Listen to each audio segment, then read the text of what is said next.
Hola, les damos la más cordial bienvenida a este simposio extraordinario sobre vacunas, el momento de apostar por la innovación. Como todos sabemos, tenemos una cultura preventiva fundamentalmente para darle a nuestros niños. Los adultos llevamos a nuestros niños a vacunar, pero los propios adultos no tenemos la propia cultura preventiva en decir, me voy a ir a vacunar, voy a recomendar a mi paciente que se vacune o llevar a mi compañero o a mi compañera adulta a vacunarse. Y por supuesto que existen múltiples vacunas en el adulto y tenemos que implementar esta educación de cultura en relación a la vacunación en el adulto. Muchas de ellas son complemento de la vacunación infantil y otras se refieren solamente a la vacunación en el adulto. En este simposio vamos a tratar algunas de las vacunas y participan dos expertos nacionales muy importantes, que es el doctor Guillermo Ruiz Palacios y Santos y el doctor Alejandro Macías Hernández. Ambos son expertos infectólogos y están dedicados también a la cultura de prevención. Y esta cultura de prevención tenemos que fundamentarla y que fomentarla día a día a nuestros pacientes, por un lado, y comentarle a nuestros médicos que tenemos la obligación o que tenemos la prerrogativa de poder decir, vamos a prevenir muchas de las enfermedades, porque muchas de las enfermedades ya no deberíamos estarlas viendo, porque gran parte de las vacunas pueden prevenir algunas de estas en forma casi total. Por lo tanto, los invito a que escuchen este simposio, que seguramente será de un gran interés para todos ustedes. Muchas gracias. Muchas gracias, doctor Jalabe, por esta invitación. Es un placer y un honor estar con ustedes aquí en la Academia Nacional de Medicina. Y hoy vamos a hablar sobre una área muy importante en la prevención de enfermedades infecciosas, particularmente aquellas asociadas a enfermedades respiratorias. El día de hoy les voy a hablar sobre la vacunación como una medida eficaz para la prevención de enfermedades respiratorias en el adulto mayor. ¿Por qué hay particular interés y problemas en el desarrollo de vacunas en un grupo de edad tan importante como es el adulto mayor? Bueno, hay muchas razones por las que el adulto mayor tiene un mayor riesgo de desarrollar enfermedad grave por enfermedades respiratorias, particularmente por algunas como influenza e incluso actualmente con esta pandemia de COVID. La población con un mayor riesgo de desarrollar enfermedad grave son aquellos individuos mayores de 65 años. Sin embargo, esto no necesariamente es verdad en todas las situaciones y en todas las infecciones respiratorias. Aquí les muestro un ejemplo de cómo durante la pandemia de 2009 por influenza H1N1, en la parte superior izquierda, ustedes pueden observar la mortalidad en México en todos los grupos de edad. Y en las curvas que están más abajo, ven cómo esta mortalidad es diferente dependiendo del grupo de edad. Por ejemplo, en esa pandemia de 2009, la mayor mortalidad fue en personas menores de 65 años, cuando lo comparan con los de 65 años. Esto fue particularmente en México, pero no fue la excepción, y esto también ocurrió en otros países, como en Francia, como les muestro aquí, aunque la mortalidad fue mucho menor que la que ocurrió en México. Y esto probablemente esté condicionado a otros factores, además de estos factores intrínsecos de edad, a factores que estén relacionados con los cuidados de la atención.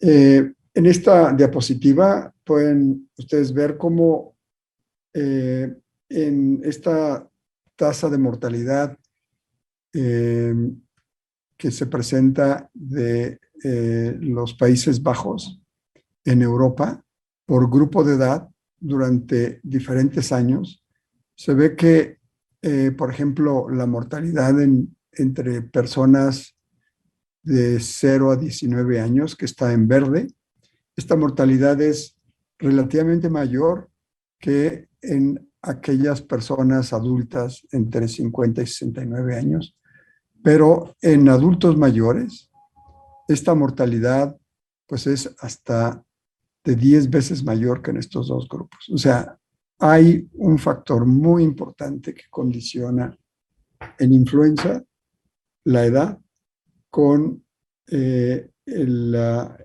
desarrollo de eventos graves. Y esto no se limita a influenza. En las gráficas del lado derecho, ustedes pueden observar, este es un estudio en donde se comparó la gravedad de COVID y de influenza en diferentes estaciones. Se comparó la estación de influenza previo a COVID y después al siguiente año o los siguientes 2 años con la pandemia de COVID. Y vean ustedes cómo en la gráfica de arriba es la proporción de pacientes con infección por COVID o influenza, y la distribución por grupos de edades pues fue similar. Pero cuando vemos la hospitalización, vemos que la tasa de hospitalización en los pacientes con COVID fue 10 veces más alta que la de los hospitalizados por influenza en la estación previa. ¿Sí? Y ven cómo hay una progresión en relación a edad. Mientras mayor edad, la tasa de hospitalización por grupos de edad es mayor. Y así en promedio, la tasa de hospitalización por influenza fue alrededor de entre el 6 y el 8% en mayores de 65 años.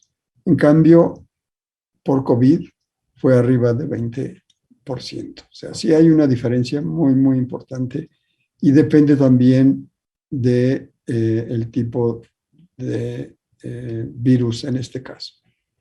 Hay otros factores muy importantes que influyen sobre la distribución de la infección y de la gravedad de la infección, dependiendo del año en que nacieron. Esto es, de la corte de edad. Y en esta figura les muestro lo que ha ocurrido con influenza. O sea, influenza ha tenido sus pandemias, la más importante en 1918, que fue por influenza H1N1, muy parecida, curiosamente, a la que ocurrió justamente un siglo después, en 2009.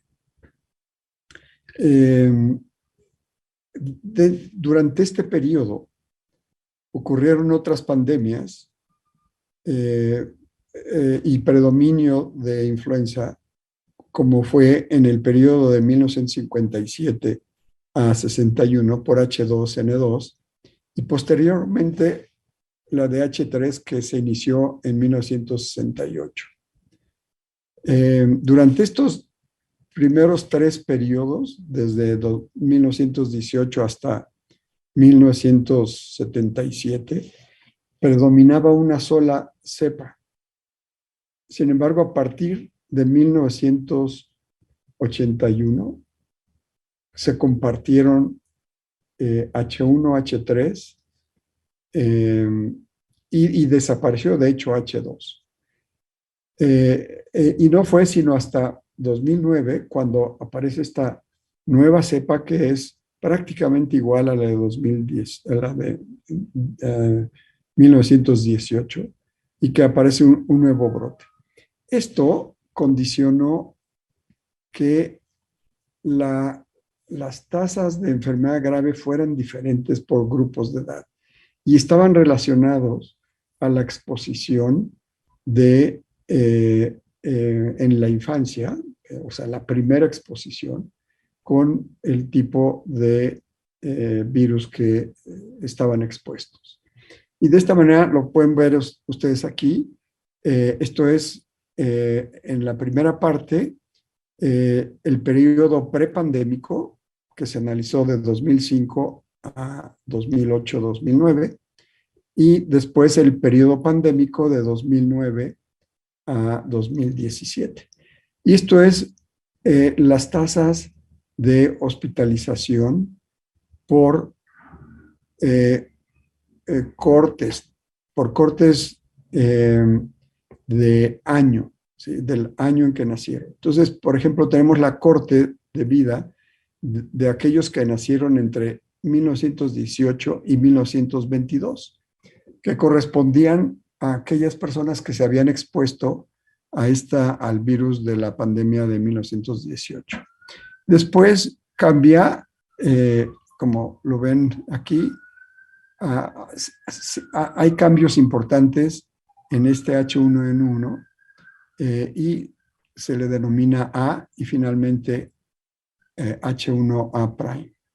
Durante este periodo hasta 1951, ¿sí? Ven ustedes que la exposición a H3 de estas personas, el riesgo de desarrollar enfermedad grave era mucho mayor que en las personas que nacieron cuando apareció H3.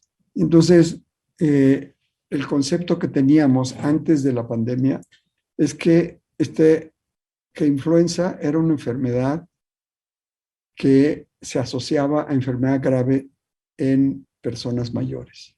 Y esto era porque no habían estado expuestos en realidad a H3. En cambio, después, durante el periodo de la pandemia de 2009, los grupos de mayor riesgo para desarrollar enfermedad no fueron las personas mayores, sino las personas adultos jóvenes que no habían estado expuestos a la influenza H1N1 de la pandemia de 1918, que se extendió hasta 1957, por ahí, incluso más allá. Entonces, vean cómo las tasas de hospitalización e incluso de muerte están relacionadas con el año en que nacieron. Y las personas mayores tienen un mayor riesgo de enfermedad grave para H3, mientras que las personas adultos mayores, adultos jóvenes, tienen un mayor riesgo de enfermedad grave y muerte a H1N1 2009. Entonces, no solo la edad, sino la edad en que nacieron y estuvieron expuestos a estas diferentes cepas, influyen sobre la enfermedad grave. Y aquí lo pueden ver en este estudio que hicimos, cómo las personas que nacieron entre 1977 y 1957 tuvieron mayor proporción de enfermedad grave, o sea, 22 y 32%, comparado con la población de adultos mayores que solo tuvieron el 5% de enfermedad grave, ¿sí? Y lo mismo ocurre con muerte, ¿sí? Entonces, esto nos confirma que hay otros factores importantes y esto es la exposición previa que hayan tenido. Entonces, es cierto que en general la edad determina la gravedad. ¿Y por qué ocurre esto? O sea, ¿a qué se debe que las personas mayores desarrollen mayor enfermedad grave? y tengan una menor respuesta inmunogénica a las vacunas. Pues la principal razón es la caída de la respuesta inmune con la edad, a lo que se le llama inmunosenescencia. Entonces, los adultos mayores desarrollan esta inmunosenescencia. Esto es, hay una involución de nuestro sistema inmunológico para muchas actividades. Y esto se puede ver en esta gráfica que les pongo aquí, en esta diapositiva, cuáles son los efectos que están relacionados a esta inmunosenescencia en el adulto mayor. Bueno, hay una involución del timo, entonces hay una menor actividad del timo, hay una mayor concentración de adipocitos, hay una disminución del número de timocitos y una disminución en la producción de IL-7. También hay un efecto en los linfocitos propiamente que están contenidos no solo en el timo, sino en general. El pool de células en naive están en general disminuidos. Las células T de memoria están aumentadas, pero las células, sobre todo B de memoria, ¿sí?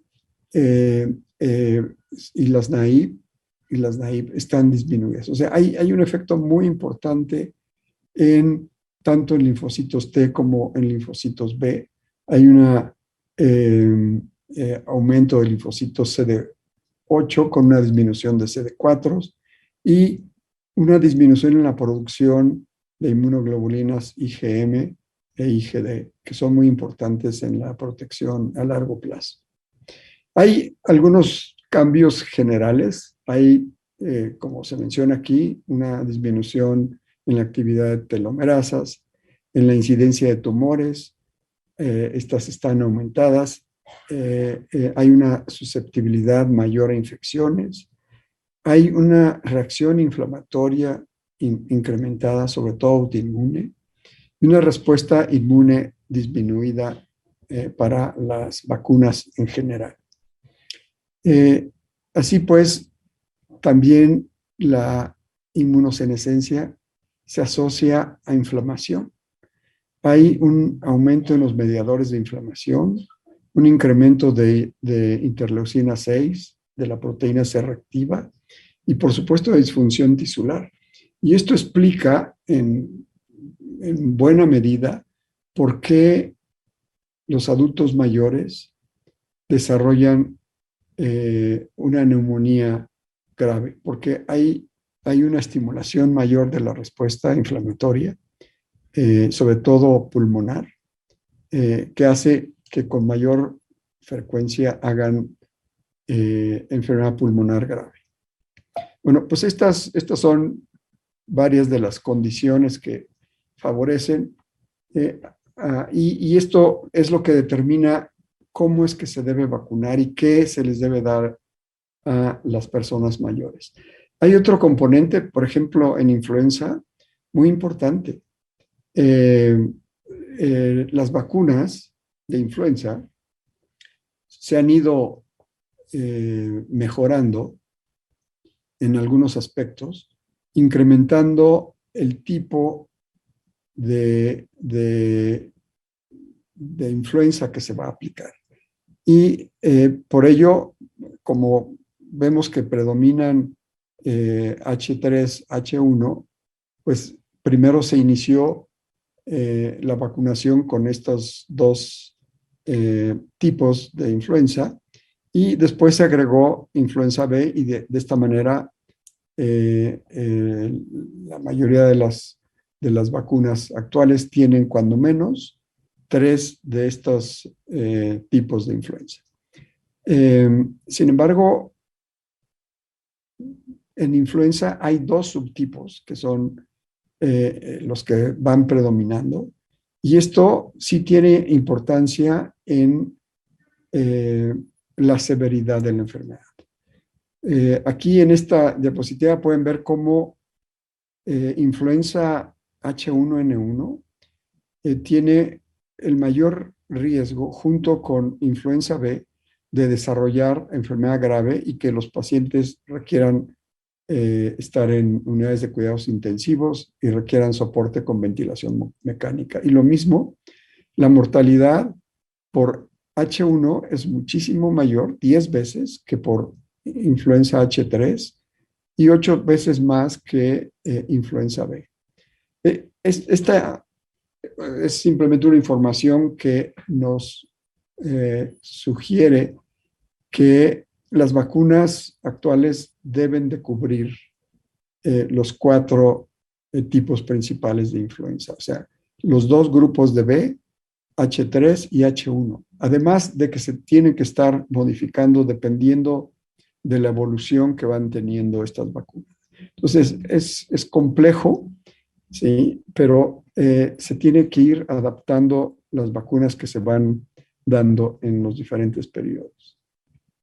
Incluso se tiene que ir modificando los mismos tipos. Y aquí les pongo este ejemplo con H1N1 pandémico de 2009, cómo la mortalidad fue diferente por H1 en diferentes años.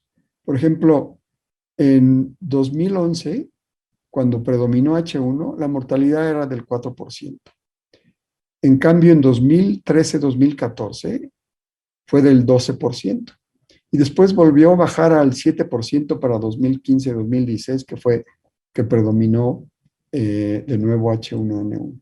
Y para 2018 volvió a subir la tasa de enfermedad grave y muerte hasta el 11%. Y esto está relacionado con estas mutaciones importantes que hacen que las personas pues pierdan la protección en este periodo.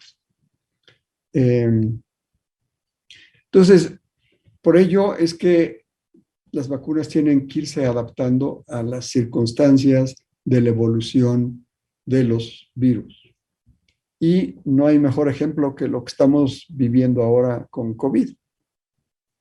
Otro punto importante es que cómo podemos hacer que en el grupo de adultos mayores se pueda favorecer una mejor respuesta antigénica a las vacunas. Y una de las estrategias es el uso de adyuvantes. Y aquí les pongo este ejemplo de un estudio que hicimos hace unos años, en donde vemos cómo el uso de adyuvante, aquí pueden ver la misma vacuna con adyuvante o sin adyuvante. Y vemos cómo sí tienen un efecto.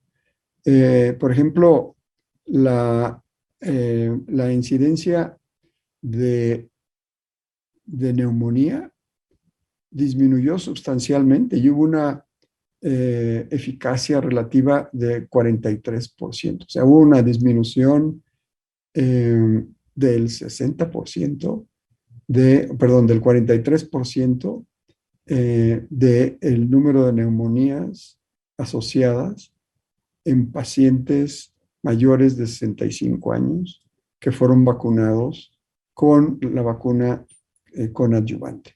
Hay todavía mucha controversia en relación al uso de adyuvantes, pero con COVID se ha empezado a ver que el uso de adyuvante también puede ser muy importante.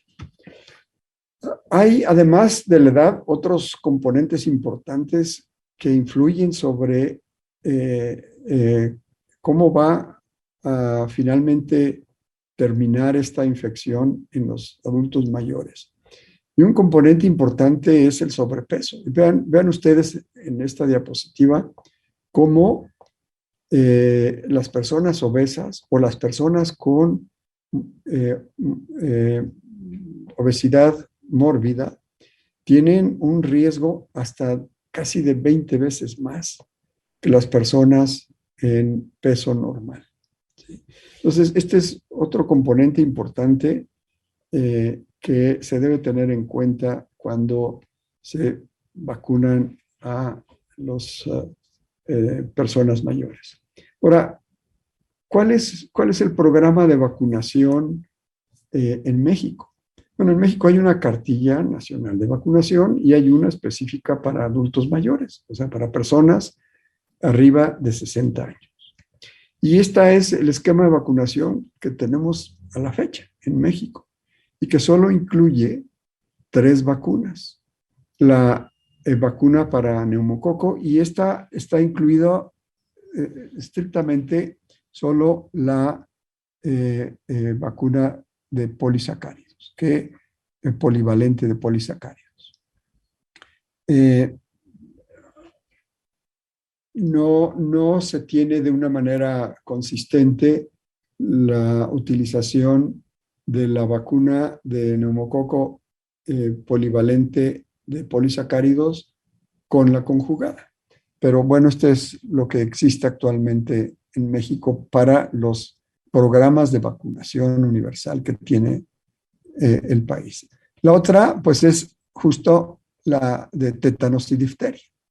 Esta vacuna se debe de dar cada 10 años, independientemente de la edad, pero en particular en personas mayores de 60 años. Y esto se ha visto brotes importantes en mujeres embarazadas y en adultos mayores con convivencia con nietos, ¿sí? Y hay brotes que se pueden desarrollar sobre todo por difteria, y que puede ser una causa grave, particularmente en el adulto mayor. Y ya hablamos sobre influenza, que esta es estacional y ahorita cubre solo los 2 extremos de la vida, personas embarazadas y personas con factores de riesgo. En general, en otros países hay una cobertura un poquito más amplia y creo que es la que óptimamente deberíamos de tener. Aquí les muestro el esquema de vacunación en adultos de este año, liberada por el CDC, y vean ustedes, en el último grupo de mayores de 65 años, pues está justamente influenza inactivada, que es la que tenemos nosotros, pero es la cuadrivalente, y nosotros tenemos la tetravalente, pero afortunadamente es casi seguro que para esta nueva estación sí ya contemos con la cuadrivalente que cubre las 2 cepas de B, H1, N1, pandémica y H3N2. Entonces estaremos ya pues cubiertos como, ahora sí que como debe ser. En tétanos y difteria, la TD, pues esa está bien establecida en el país. Desafortunadamente no tenemos la vacuna de zóster, que debería de ser una vacuna que se debe aplicar en mayores de 65 años. Y de hecho, debe incluir a personas de 50 años para arriba. Esta es una vacuna que ya se autorizó, se acaba de autorizar a principios de este año, pero no va a liberarse en México sino hasta principios del año que entra. Entonces es muy posible que podamos contar con esta vacuna, que es muy, muy importante. Las causas de discapacidad en mayores de 65 años es muy, muy grande. Y hay una justificación real para ello.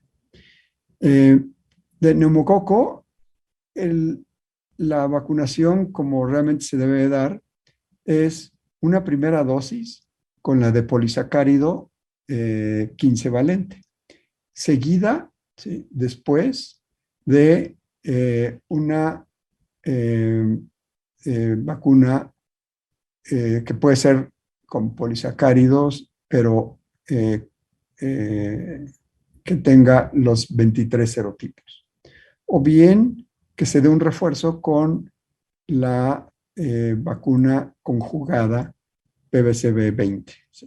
Entonces, sí debe haber ya sea 2 de polisacárido, la primera 15 valente y la segunda de 23 polisacáridos.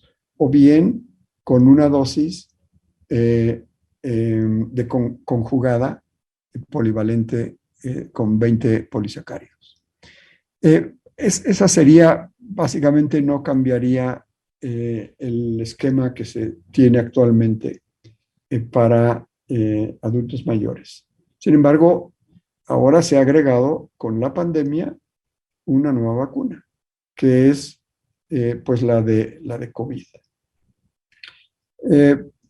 Por el tiempo nada más voy a pasar alguna información importante sobre la vacuna de COVID en todos los grupos de edad, pero particularmente en adultos mayores.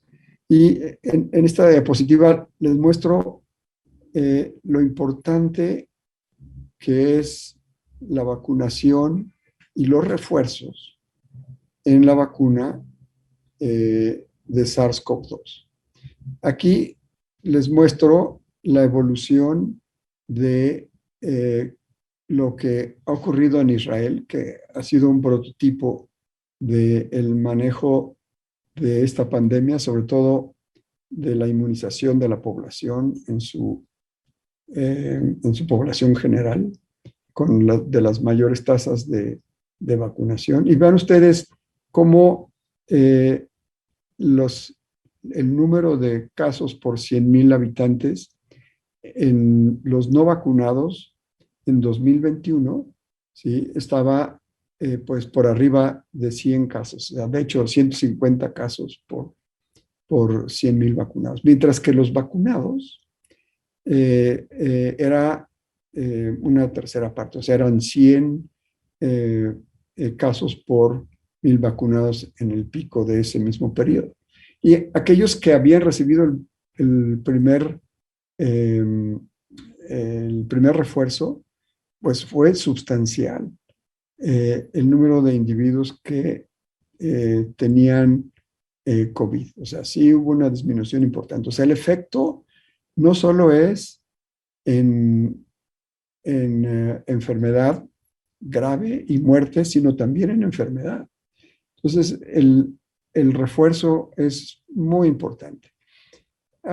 Esta vacuna tiene características particulares y actualmente lo que se está sugiriendo, y esta es la última versión de los programas de vacunación que emite la CDC.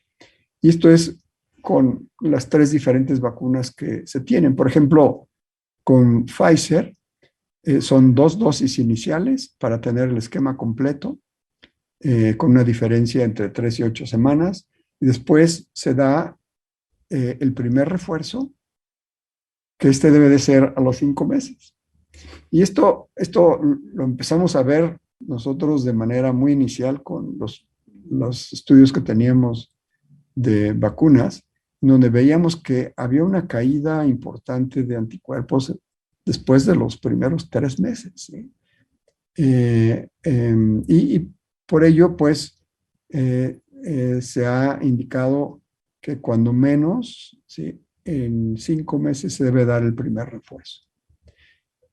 Y finalmente un segundo refuerzo que está dado exclusivamente para adultos mayores, o sea, para personas, incluso se extiende hasta mayores de 50 años.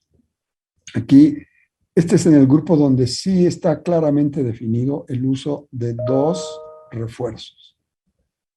Esto puede ser con las de RNA o un segundo refuerzo con las de los vectores de virus, de adenovirus, como es el caso de la de Janssen, la de CanSino o la de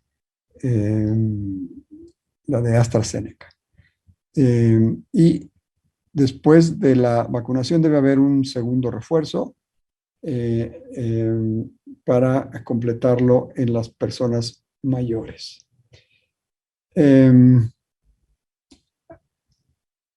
Aquí les pongo simplemente los periodos en los que se considera el intervalo en los que se debe de poner cada una de estas vacunas. Finalmente, otro punto importante que está relacionado con la edad son los efectos adversos de la vacuna de COVID. Y esto está relacionado con el tipo de vacuna. Y, por ejemplo, aquí ustedes pueden ver cómo la vacuna de Janssen, que es una vacuna con el vector de adenovirus, ven que uno de los eventos que pueden ocurrir es el famoso síndrome de trombocitopenia trombótica. Pero esta ocurre generalmente en adultos jóvenes. Y por ello, pues se debe considerar el uso de esta vacuna en este grupo de edad. Lo mismo se ha visto no solo con Janssen, sino también con AstraZeneca. Y pues estas dos vacunas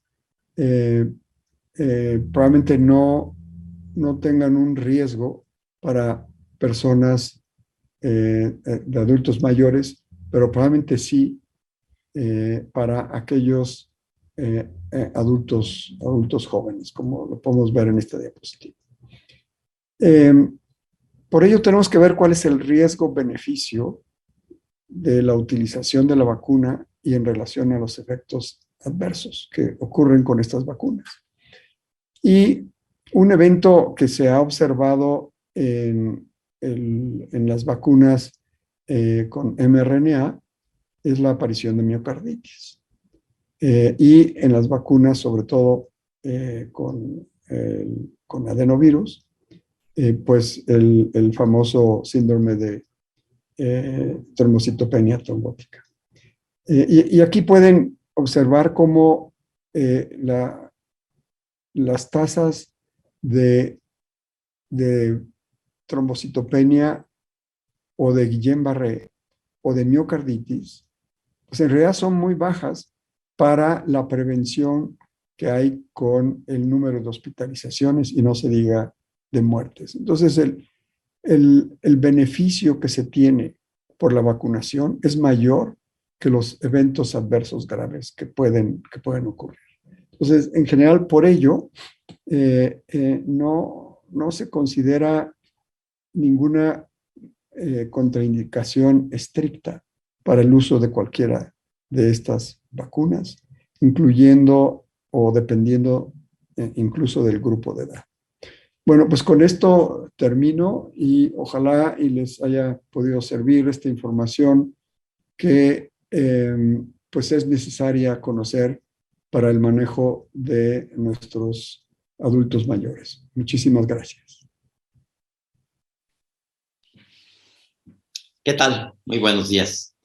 Es para mí un gusto y un honor estarles presentando esto. Agradezco a la presidencia de la academia, al doctor Jalabe, y es un gusto compartir este foro con el doctor Ruiz Palacios, en el que vamos a hablar de influenza, vacunas, e inevitablemente en estas circunstancias tenemos que hablar de la evolución que está teniendo la pandemia de COVID, porque ha trastocado sustancialmente la circulación, no solo de los virus de influenza, como vamos a ver, sino de otros virus. No tengo conflictos de interés.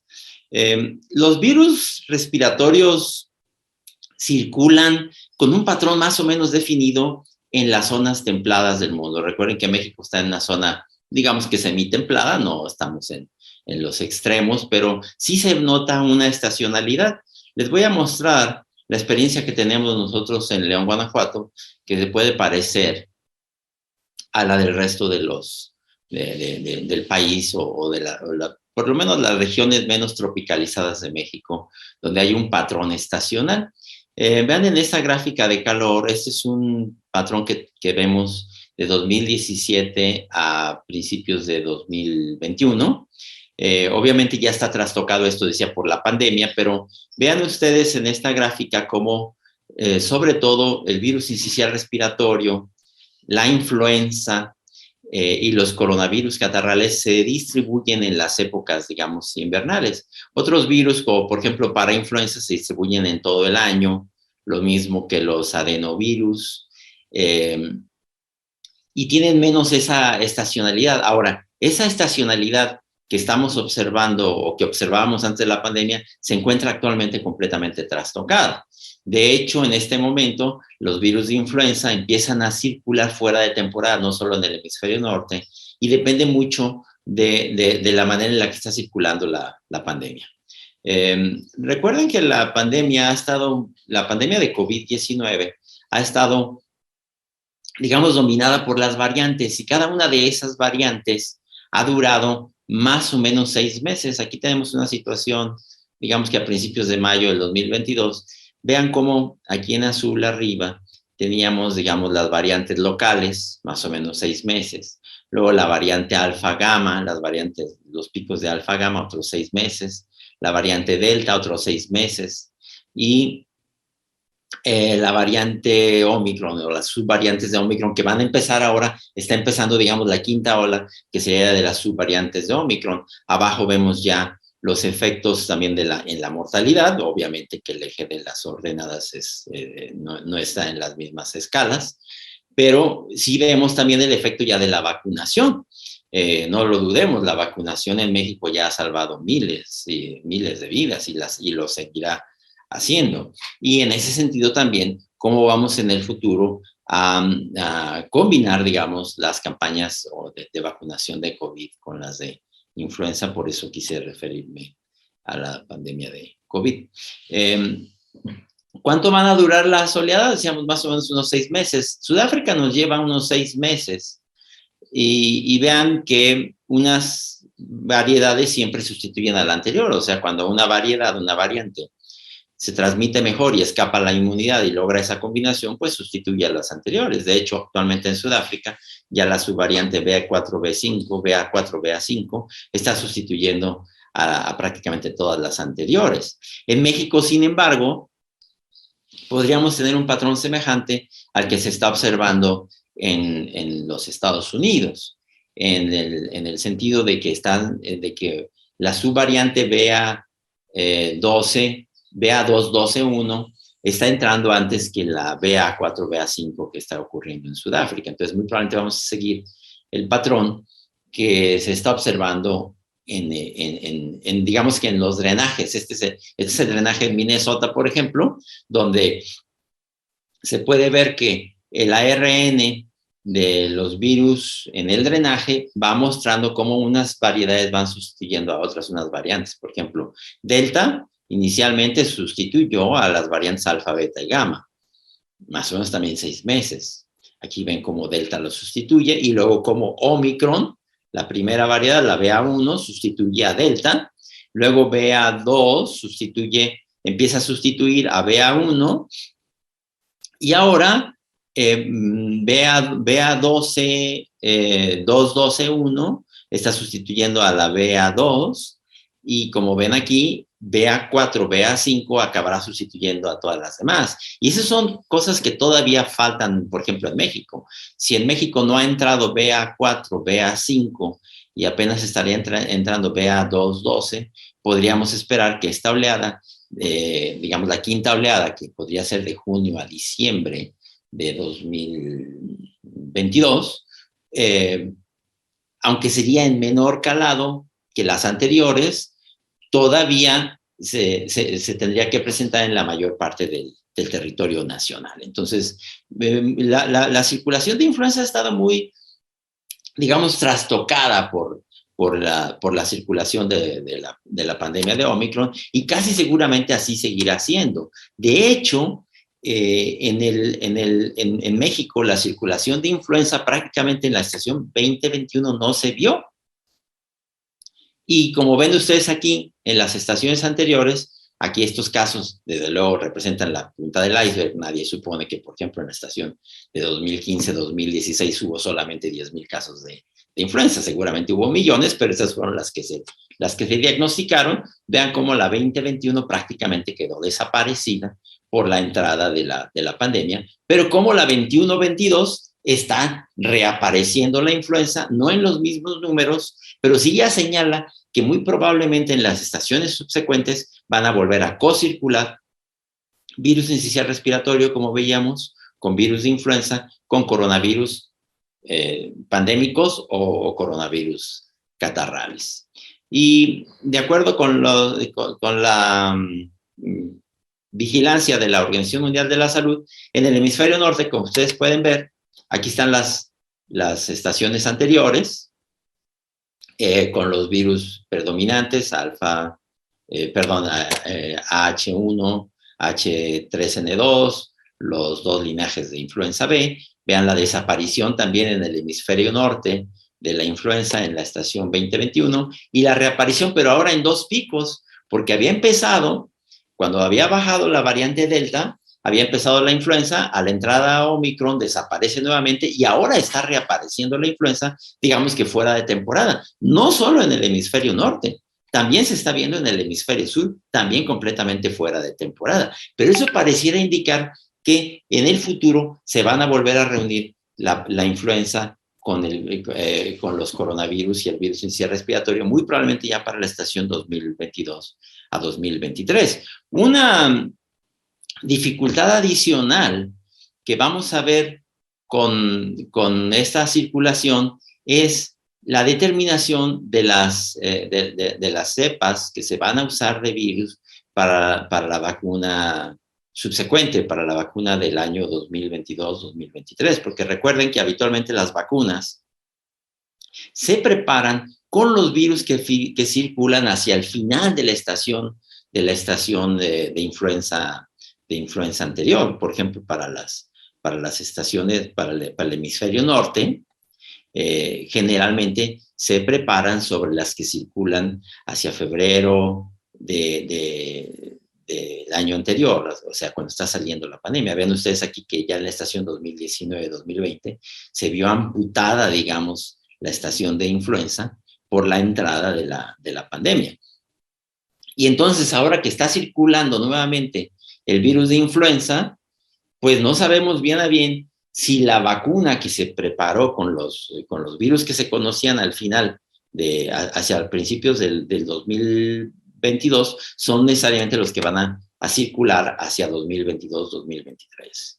Y sin embargo, bueno, ya la Organización Mundial de la Salud tiene la composición de la vacuna para 2022-2023. Aquí la tienen ustedes, tanto la basada en huevo como la basada en cultivos celulares o recombinaciones. Ahí están las 4, digamos, cepas o variantes que se van a utilizar en cada caso. Para las vacunas trivalentes, como las que se usan en el sector público en México, pues quitaríamos la segunda de influenza B, nos quedaríamos solamente con las tres superiores. Ahora, esa es una tecnología, digamos, tradicional. Y aquí conviene recordar que mucha de la tecnología, como se llama el título de este webinar, va a cambiar en el futuro en relación con las vacunas, puesto que COVID-19 va a ser un acelerador, sin duda, como hablaré un poco más adelante, de la vacunación. Yo creo que la vacunación, los avances que va a tener la vacunación en relación con la pandemia de COVID-19 se van a parecer al avance que tuvo, por ejemplo, la aviación en las grandes guerras mundiales. Pero aquí y ahora, en muchos países como en México, la vacunación que tenemos de influenza sigue siendo básicamente un virus inactivo cultivado en huevo. Existen, sin embargo, otras tecnologías ya actualmente que no podrían llamarse novedosas, pero que se usan en algunos países, sobre todo en los países desarrollados. Por ejemplo, en los Estados Unidos, la que vemos aquí en verde, desde luego, que es la que se usa para prácticamente cualquier época de la vida, cualquier grupo etario, que es la vacuna inactiva, tetravalente, cultivada en huevo, como la ven aquí en verde. Pero también existen las cultivadas en células, que se usa generalmente a partir de los 2 años en adelante. Hay una vacuna también con adyuvante. Aquí están sus marcas. Hay una vacuna de alta dosis, generalmente para las personas de 65 años de edad o más. Hay una vacuna también recombinante que se usa generalmente para los mayores de 18 años. Aquí la ven, en azul. Y finalmente, la vacuna de virus vivos atenuados, que generalmente se aplica por vía nasal. Ahora, estas tecnologías no pueden considerarse nuevas y sin embargo sí señalan que en el futuro seguramente, por lo que hemos aprendido en COVID-19, vamos a tener que hacer uso de distintas tecnologías para hacer las vacunas más eficaces, no solo para evitar enfermedad, muerte y gravedad, sino para evitar inclusive la transmisión, porque ahora con COVID-19 sabemos algo que ya conocíamos para influenza, que la eficacia se mide no solamente para evitar transmisión y enfermedad o enfermedad sintomática, pero sobre todo para evitar gravedad y muerte. Y sin embargo, como hemos visto en COVID-19, la vacunación puede afectar relativamente poco la transmisión. ¿Qué vamos a hacer para, con las nuevas tecnologías en el futuro, tener no solo una mejor protección contra enfermedad y muerte, enfermedad grave y muerte, sino para reducir más sustancialmente la transmisión?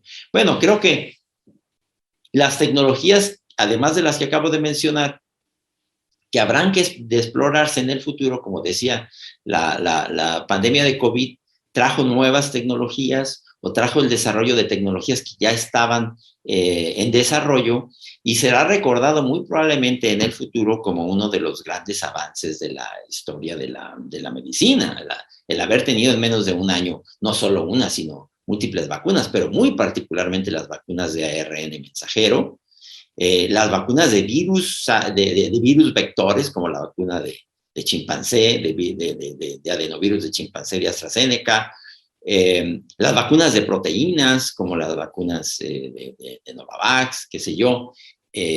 Seguramente esto se podrá aplicar a otras plataformas, no solamente a COVID, y puede ser que lleguemos a tener vacunas polivalentes, todas en una sola aplicación, y es muy probable que podemos llegar a tener una vacuna universal, no solo de coronavirus de alta patogenicidad, sino inclusive de coronavirus catarrales, lo cual sería fabuloso que ya tuviéramos al fin una vacuna contra los catarros, y que también a través de la exploración de estas nuevas tecnologías pudiéramos llegar a tener vacunas polivalentes o vacunas de influenza que pudieran descubrirnos a través de nuevas conformaciones proteicas, digamos, antígenos más lábiles o más constantes del virus. Yo creo que hacia allá tendrá que ir la vacunación, o como en este caso, nanopartículas a las que se le pegan, digamos, distintas proteínas para que las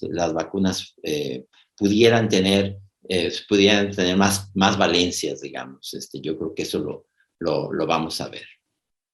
Aquí y ahora, los llamados grupos de riesgo, por ejemplo, para los CDCs han desaparecido. Ellos sí consideran todavía que hay grupos prioritarios, como los adultos mayores, los niños menores de 2 años, mujeres embarazadas, gente que está alejada de los servicios de salud, gente con enfermedades crónicas, como diabetes, personas con sobrepeso o gente con inmunosupresión, y desde luego también el personal de salud. Ellos se consideran prioridades, pero ya no necesariamente grupos de riesgo. Por ejemplo, en los Estados Unidos, para el comité consultivo, ya desapareció el término de grupos de riesgo. Ya prácticamente cualquier mayor de 6 meses de edad o más, es una persona sujeta a la vacunación de influenza. La Organización Mundial de la Salud y la OPS también recuerdan que hay otros grupos importantes, no solo gente que pudiera ser sana, pero que además es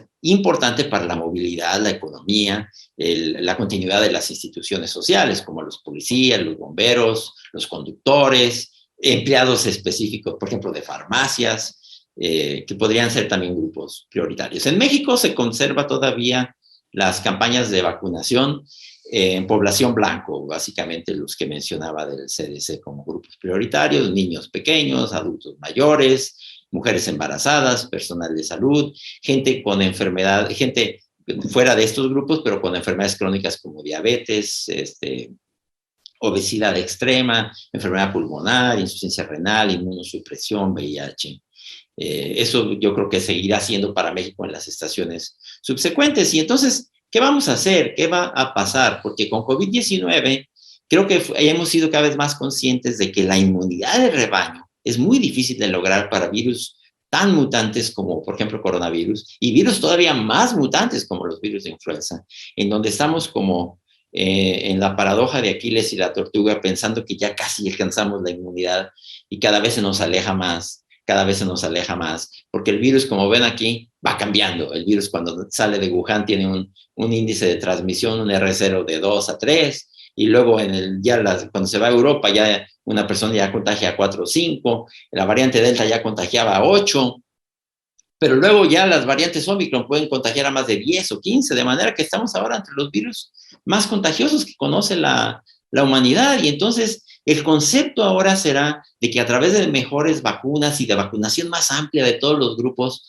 podamos tener paredes inmunológicas como la que se le está poniendo a la variante Omicron, digamos, y que eso se logra a través de una vacunación más amplia, de que incluya más grupos sociales y que aceptemos que algunos grupos no son erradicables o que algunos virus no son erradicables, y que tengamos que estar vacunando. Y sin duda que en esto tendremos que hacer en el futuro cada vez más uso de las nuevas tecnologías, que como decía, muy probablemente va a ser uno de los grandes legados de esta pandemia, que nos ha costado mucha enfermedad, mucha muerte, pero que también va a tener algunas cosas nuevas como el desarrollo que tendrá la vacunación. Y a mí me gustaría terminar con una reflexión. Creo que si hubiéramos tenido una mejor preparación, el calado que tuvo la pandemia de COVID-19 hubiera sido mucho menor. Hubiéramos podido tener mejores terapias intensivas, un mejor sistema de salud, un mejor sistema primario de atención que actualmente se ha volcado sobre todo sobre consultorios anexos a farmacias, mejores capacidades de ampliación en los hospitales, puesto que las terapias intensivas son pocas y están ya ocupadas. Pero creo que un punto fundamental es que México vuelva a producir sus propias vacunas. Creo que en eso sí se ha hecho un buen esfuerzo por parte de las instituciones y del gobierno en México. Tenemos algunos ejemplos claros, por ejemplo, los convenios que hay con las farmacéuticas para que ya se produzcan en México las vacunas de influenza, las vacunas de COVID-19 entre México y Argentina, la vacuna patria. Creo que hay todo un esfuerzo y creo que eso será muy importante para que la siguiente pandemia, ya sea de COVID o de influenza, nos tome con mejores vacunas y una capacidad de responder mucho más rápidamente, puesto que México tiene la capacidad de sus instituciones de hacerlo y de adaptarse a las nuevas tecnologías. Muchas gracias por su atención.